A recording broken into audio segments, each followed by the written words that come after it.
Good morning, Remars. Welcome to the last day of Remars. Who went to the party last night? Yeah? As you can see, I was able to secure the highly coveted morning after the big party time slot. That's how I know that everyone here is incredibly passionate about smart device development. I'm Ben McInnis. I look after the Alexa Connect Kit program at Amazon. And today we're going to talk about a faster path to smart device development. We're going to start off by talking about smart home in general and some of the patterns that we're seeing in customer adoption of smart home and the use of those devices. I'm going to walk us through kind of what happens when a customer controls a smart home device with Alexa and how are most of those devices kind of built and operated today. We're going to look at Alexa Connect Kit, which is a different model for developing smart devices that we're introducing this year. And we're going to wrap up by hearing from Spectrum Brands, who is one of the first adopters of Alexa Connect Kit. And they're going to tell us a little bit about their experience and how they think about smart devices as part of their business broadly. Smart home. Smart home, kind of in concept, has been around really for decades, right? But most of the smart homes that you would see were really the result of custom, whole home installations that could be very expensive, like tens of thousands, hundreds of thousands of dollars. So you would mostly see these technologies, basically in like mansions and custom homes. And over the last couple of years, there's been this huge growth in DIY smart home devices. Customers are bringing these devices into their homes, and they're building up smart homes piece by piece. And this growth has really mirrored the growth of voice assistants like Alexa and others. And that's because voice as a user interface to control these devices really, it lowers the friction in many cases and just adds convenience and usefulness for customers. And in fact, there are now more than 60,000 Alexa-compatible products available from more than 7,000 manufacturers. And so the growth has been really, really remarkable. And that's because customers are finding these devices so useful and they're bringing them into their homes. The most common pattern that we see in terms of how customers use these devices is really just one-off device control, essentially remote controlling a device. You can imagine a scenario where you're doing the dishes, your hands are covered in soap, and so you say, Alexa, turn on the kitchen lights, and the lights come on, and you don't have to, like try to turn on the lights with your foot or with your nose or anything like that. Or a scenario where you're in bed at night, you can't remember if you locked the door, and so you say, Alexa, is the back door locked? Or you say, Alexa, lock the door. In these scenarios, just because the customer can sort of remove themselves from the context of being right at the device, it's more useful for them to use, it's more convenient, and this has driven an enormous amount of smart device adoption. We also see basic automations as a driver of smart home adoption. In this diagram, this person is coming home from work or wherever, and their presence is kicking on the air conditioning in their house. So maybe we're looking at a geofencing signal from their phone, or they have a smart garage door opener, or a smart door lock. The point is that the device is essentially actuating another device. And because the customer is out of the loop there, they're not directly part of that control exchange, that friction to usefulness equation shifts a little bit more, and the customer is getting more value. And an evolution of this are multi-device scenarios. Probably the sort of most frequently cited multi-device scenario is something like a movie night where the customer says something like, Alexa, it's movie night, and the lights dim, and their TV turns on, and maybe a movie starts. In the Alexa universe, we call these routines. The most common routines are around good morning and good night, basically the customer's kind of startup process for their house in the morning. So in my house, when the alarm goes off, the shades come up and the lights turn on if it's winter, maybe a news podcast plays, and maybe coffee brews. And these scenarios start to get really interesting because you really start to see the devices working together in a way where, because they're all connected to the same control plane, in this case Alexa, they're adding kind of more value for the customer, more convenience, more usefulness for the customer than any point device would be, right? Smart shades are cool. Smart shades is part of a wider context where the customer is not having to think about controlling them, but it's just happening when they want and how they want and in the context they want, is more valuable still. It's almost akin to kind of basic network theory, right? When you add a new node to a network and the network benefits disproportionately. Add a new device to a smart home, and because they're all connected to that same system, the smart home overall gains those capabilities. The customer can enlist that device in these broader contexts, and the value to the customer increases. And that's one of the reasons why my colleagues and I at Alexa are almost kind of fanatical about giving developers and device makers more and more options and tools for connecting their devices to Alexa. There's a lot of these devices already, but all of the devices in this diagram are not yet lit up in blue and smart, and that's because smart devices tend to concentrate in a couple of categories. They tend to concentrate in a couple of rooms of the house, and there's still tremendous opportunity for device makers to basically make the rest of the house smart, and for customers to realize that value. So let's take a look at basically how does that work when a customer is controlling a smart device in their home, and kind of talk through what it would look like to create one of these devices. So when a customer in their home controls a device, so most devices today connect to Alexa through a cloud-to-cloud integration, essentially an Alexa skill. A skill, which I think most of you are probably familiar with, is kind of analogous to an app. It's a way for a developer to give Alexa a new ability. In the case of a smart home device, typically that's the ability to invoke a web service to control those devices. So in this scenario, in this highly scientific diagram, the customer, the blue guy, says something like, Alexa, turn on the fireplace. And they say, Alexa, turn on the fireplace. The wake word engine running locally on the Echo in their home recognizes the acoustic signature of the wake word, in this case Alexa. The blue light ring turns on, that voice streams to the cloud, and the Alexa service interprets that utterance and extracts the intent. In this case, it's a device control intent. Alexa, turn on, device control, the fireplace, a targeted device.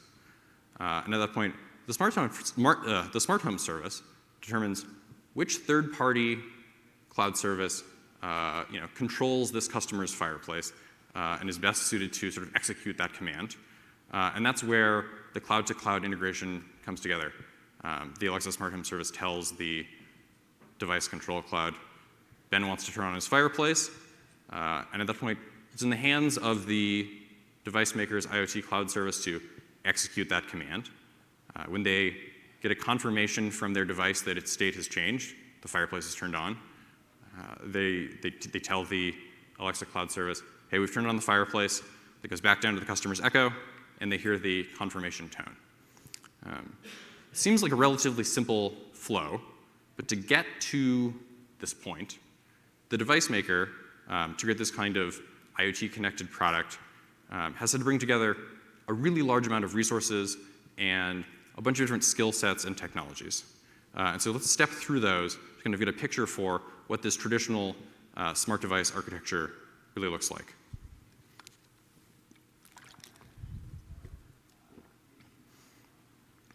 So we're creating a smart device here.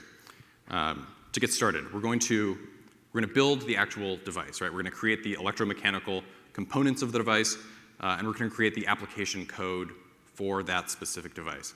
The application code is the code running on a microcontroller in the device that actually actuates the electromechanical components of that product. So in the example of a coffee machine, this is the code that translates a button press into heating up a boiler, turning on a water pump, and eventually making coffee. So all electronic devices have some form of microcontroller running this kind of code to make the device do what it does. And at this point, we've pretty much created the unconnected version of our device, right? We've created a sort of traditional unconnected device. So to connect it, we're going to need to integrate connectivity hardware, and because Spectrum is a scarce and regulated resource, we're going to need to get that certified. We're going to need to then integrate networking and security stack into the device so that our device can actually connect to the internet, and it can do that in a secure way. At this point, we're going to need to actually build the IoT cloud service to control our device. This is the service that's going to route messages to the device to change its state. It's going to manage the state of the device in the cloud. And if customers are going to use our device around the world in different locations, we might want to replicate this infrastructure in a bunch of different sites. And of course, this needs to be low latency and highly reliable because the alternatives, unconnected devices, have essentially 100% uptime. Light switches never go down. Next, we're going to need to make sure that customers can set up our devices. So, of course, we're going to need a customer setup experience. We have it as one line item here, but really that's software in the device itself. It's software in a mobile app. And, of course, it's software services running in the cloud for things like registering the device and managing customer identity. We will, of course, need the Alexa skill to connect to the Alexa service so that customers can control our devices using the voice user interface. And we're going to need smartphone apps so that customers can control devices with their phones and, of course, get the devices set up. Now, at this point, we're pretty much ready to start manufacturing our device, marketing it, selling it to customers. But because it's a connected device, we're not done, right? We have to manage those services. We have to keep our device maintained for as long as these devices are in customers' homes, out in the field. And in the case of devices for the home, that can be many years, 10 years, 20 years. I don't know about you guys. I sold the toaster that I bought in college. And so if there was a cloud service backing that thing, it would be, it would have far eclipsed the sort of total value of my $9 toaster at this point. So this is an example of a huge number of different skill sets and competencies coming together to make smart devices, a reality in our lives. And it's not necessarily obvious that this is where every company should be investing their resources, right? And it's a major reason why, when you look at the variety of smart home devices available to customers today, there isn't necessarily the diversity across categories or the selection even within categories that you might expect, right? There is not a smart equivalent of every possible device. It's very complex, but if only there was a solution, right? Alexa Connect Kit, which is a new developer tool that we're currently in developer preview of now, is a way that we think can really simplify, speed up, and make easier the process of making smart devices. Alexa Connect Kit is simpler and faster for some device makers because instead of being that cloud-to-cloud integration, it's a purely device-side integration. Developers build a hardware module into their device, and they focus on integrating that module into the physical device and into the application code on their device. It's in some cases a more economical model for device makers because instead of this sort of ongoing cost of maintaining a cloud service and maintaining device software, Alexa Connect Kit is a one-time fixed fee per device, which for some device manufacturers can be a big deal. If you're the kind of device manufacturer that really manages your business by optimizing the unit economics of producing devices, you can now think about the cost of adding connectivity to your device, making your device smart, as just another component of the bill of materials, right? It's just part of the cost of creating the physical device. We think this attribute alone will bring a lot of device makers that have maybe not participated in the smart device space until now, sort of into the into the market, which is super exciting. So let's go into a little bit more detail. This is the ACK module. I have one here for scale. The module itself is the silver thing. We're showing it here mounted on the Alexa Connect Kit prototyping board. The module, technically speaking, is what's called a Wi-Fi Bluetooth system on module. That just means that it's a Wi-Fi chip with all of the compute resources, memory, and I/O that it needs to essentially be a smart device. The module is 16 by 23 millimeters. It's small. I don't know if you can see it here, but it's about the size of a thumbnail. We think it'll fit in most devices. The device has an integrated and pre-certified antenna. This is important because it saves device makers some time and money at the sort of tail end of the device making process when they would otherwise need to get the antenna certified. Sort of most critically, all of the software on this module is managed by Amazon for the life of the device. So as these modules are built into production products and they're out in the field for 5 years, 10 years, whatever, Amazon engineers are keeping the cloud services running, and they're keeping the module software up to date and patched. From a prototyping experience, we've tried to sort of take lessons from the hobbyist community. So this board is actually pin compatible with an Arduino, which is a very common hobbyist board. There's a USB debug port. There's no need to sort of solder to get up and running. In fact, we find that most developers using this prototyping kit can get up and running and can be experiencing sort of basic voice user interface controls in under an hour. That is a huge difference from the sort of traditional model where you would first need to stand up all of that kind of base infrastructure to really get going and to see your device doing its thing, to see lights turning on and off when you say turn on and off. And it helps compress the development cycle, and it really helps developers focus on kind of fine-tuning what they want that customer experience to be, and hopefully really lighting up exciting products for customers. So let's talk about the development model really quick. From a development model perspective, what the device maker does is they integrate this module into their device, and over a single serial interface, in this case a UART interface, they connect this module to their device's host microcontroller. The sort of basic microcontroller we were talking about a couple of slides ago.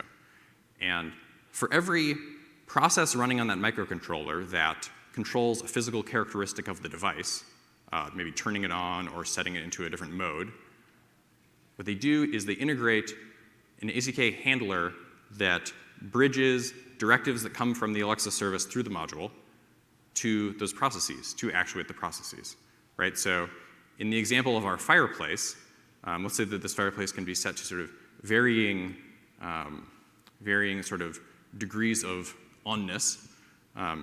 We would take the Alexa range controller, and we would integrate that into the process on the microcontroller that manages, how much gas is going into the fireplace, and basically, how on is it?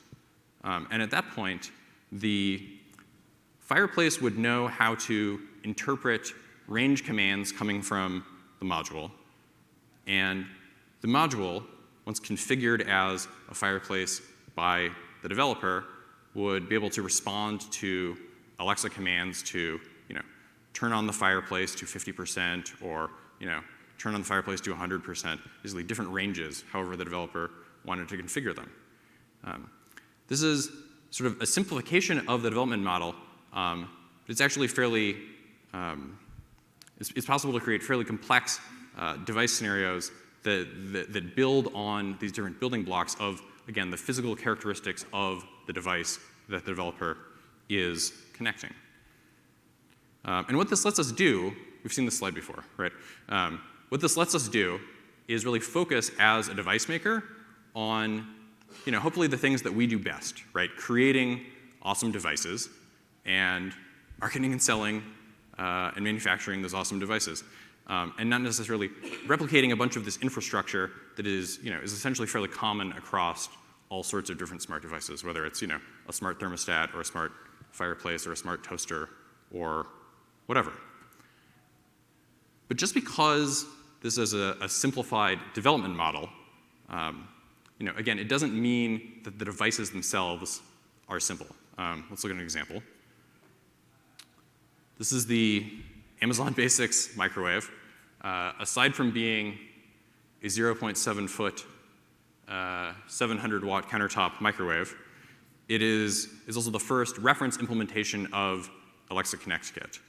And we created this device, well, to sell microwaves for sure, but also to show developers how even relatively simple devices could have these really rich customer experiences by virtue of being connected and being controllable through voice. And so customers can do things like say to this device, Alexa, defrost 2 pounds of fish. And instead of sort of poking through a bunch of sub-menus on the display and waiting for the display to scroll to the right setting for defrost, it just starts defrosting. And what this does is it unlocks these capabilities that are in most devices like this, right? Most basic countertop microwaves have presets like these, but they're not used by customers because the friction is just too high, right? So through, again, that voice user interface, we're lowering the friction, and we're making the device more valuable, more useful for customers. This device also features the Amazon Dash replenishment service. For those that are not familiar, Dash is a service that will help devices automatically reorder consumables. So your printer can reorder its own ink, or in this case, your microwave can reorder its own popcorn, the most frequently microwaved food, of course. And so this is something that we've made really easy for Alexa Connect Kit developers to pull into their devices. We're already seeing some amazing creativity in terms of what developers are automatically reordering through their devices. It makes the device more useful for customers, and obviously also helps the developer because it can participate in the economics of those replenishments, of course. Probably, one of the biggest features of this device and of all Alexa Connect Kit devices is what we call Wi-Fi simple setup. This is the new setup experience for Amazon devices. We rolled this out in the fall with the Amazon Smart Plug and with the microwave. And what Wi-Fi simple setup seeks to do is really dramatically simplify the sort of task of setting up a smart device, because right now it's just too hard for customers to set up smart devices.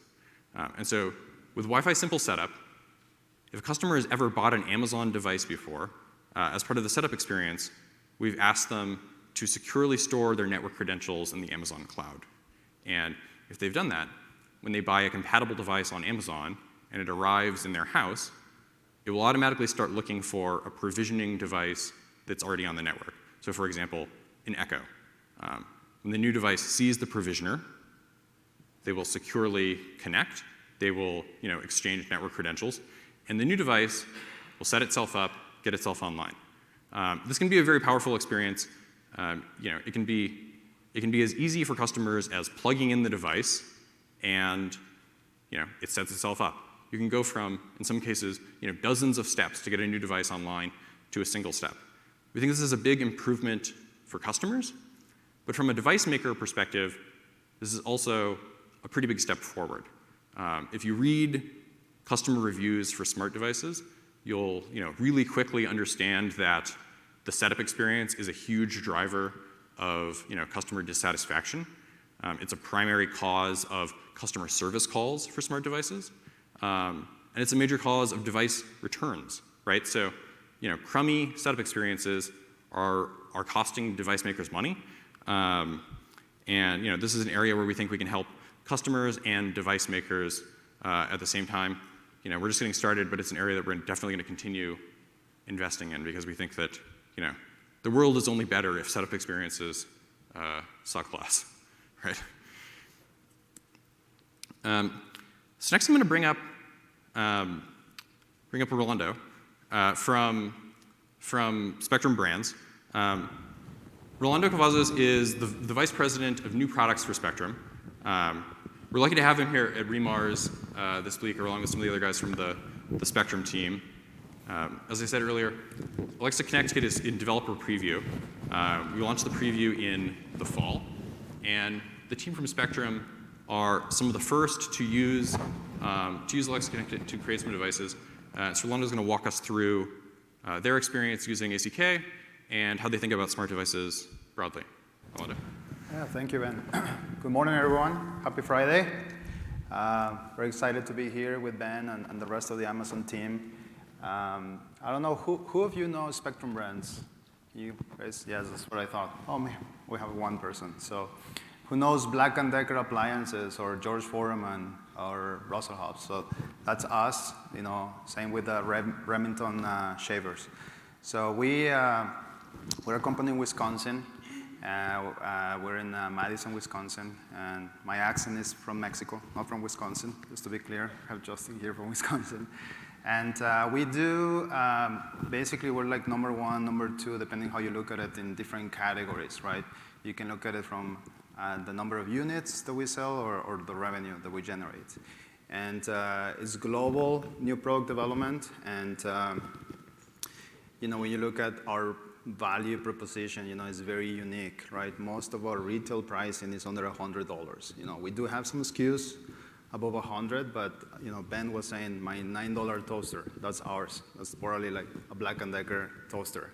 So when you look at the development for us, when we go from concept to production, you know, we always try to look for meaningful innovation for our consumers, right? So not everyone really wants to have a connected toaster, right? Unless there is some meaningful innovation. So we've been playing with this idea, and the reality is that voice-enabled devices are now proliferating, right? So they're in everyone's kitchens, and there's opportunity. And we went through these journeys through several years. We actually have a lot of IP related to this, where we've been looking for value propositions, right? Meaningful innovation. And we even launched a couple of SKUs. We developed a whole range of appliances, connected appliances. And we had several challenges, right? Several learnings, because we took a lot upon ourselves, right? So like, for example, in our call center data, over 90% of the calls were related to having issues with connectivity, right? They couldn't set up the device. They couldn't connect it, multiple steps. So it was really frustrating.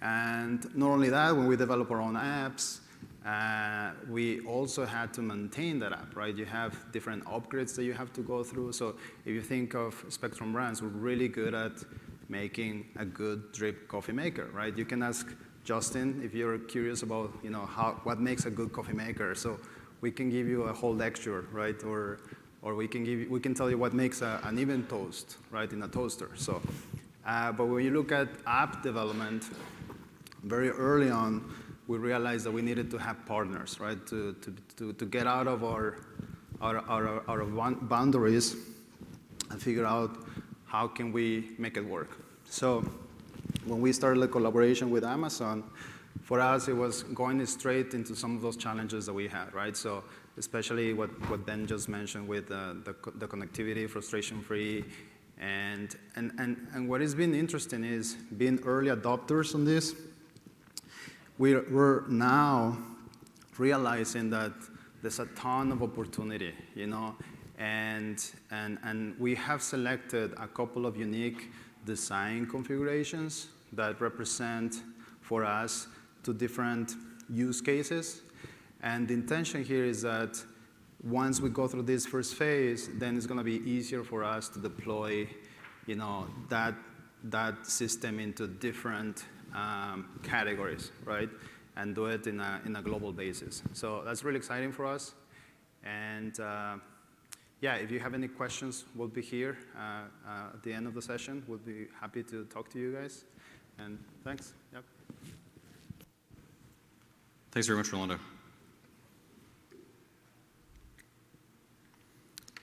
So to kind of like, you know, bring it back to where we started, you know, we sort of fundamentally believe that the more options we can give to developers to, create devices, connect their devices, the more customers, are going to find those devices delightful, they're going to find them useful, they'll adopt them, and there's just more sort of opportunity for the developers. We think that, because there is no cloud to worry about, no app to worry about, no Alexa skill to even worry about, we think that Alexa Connect Kit for a lot of device makers is going to be a great new option to connect their devices, and it's going to result in, hopefully, every device in your home connected someday very soon. With that, I think we'll conclude. If you have any questions, feel free to grab us after the session, or definitely check out the Alexa Developer blog or the Alexa Developer portal at this URL. Thanks very much.